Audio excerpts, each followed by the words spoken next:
Hey, it's Mr. Roach, and I just wanted to check in with some of the things you may have noticed as we're about a quarter into the class.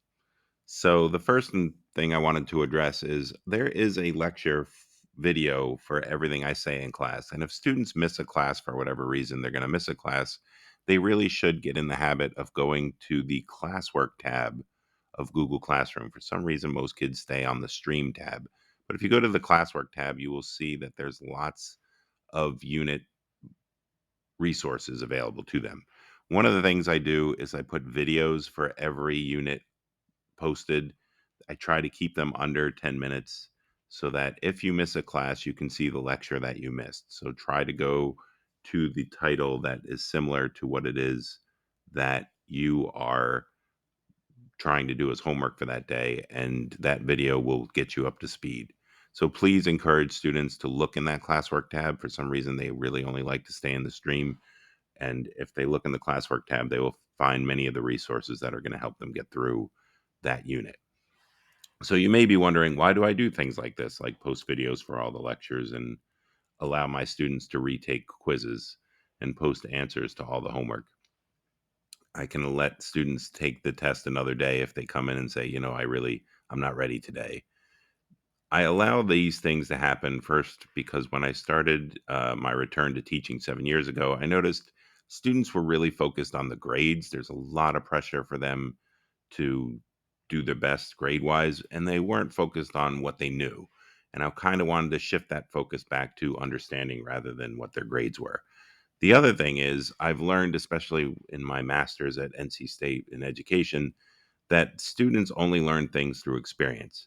And my hope was to give them the experience of being responsible for their learning, being accountable for what they know, versus just being able to blame the teacher. Well, they gave me that quiz and I wasn't ready today, or whatever. I wanted them to be able to feel like it was what they did that got them what they got. So I'm hoping to increase responsibility and decrease excuses with this approach I have to chemistry. And a lot of that had to do with when I first started RTI many, many years ago. My first supervisor was someone named Dr. Jack Kepler, and he was a great supervisor and mentor. And we were in his office early on when we were doing this drug discovery work. And he brought up to me that kids are only as responsible as we allow them to be. And I forget how we got on this topic from what we were doing. I wasn't even married at the time and certainly not thinking about having kids, but it was a very impactful statement to me. And I think it's certainly guides what I do in the classroom. When students go to college, and I assume that's the point of all this, chemistry is a college required course. If they didn't want to go to college, they could take a different course. They are going to need to be able to self regulate. There will be lots of temptations in college to do things other than study. And we want to make sure that they've had the experience of making these choices before college is the first time that they do that. So that is why I allow students this leeway, because the reality is colleges are currently accepting a whole lot of freshmen, not to start in the fall, but to start in January.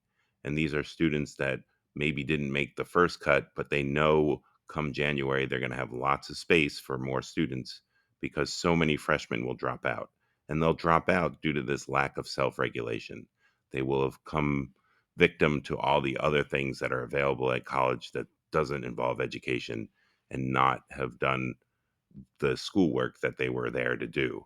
And I want to give students some experience in this realm of being self-reliant and doing what they should for self-regulation.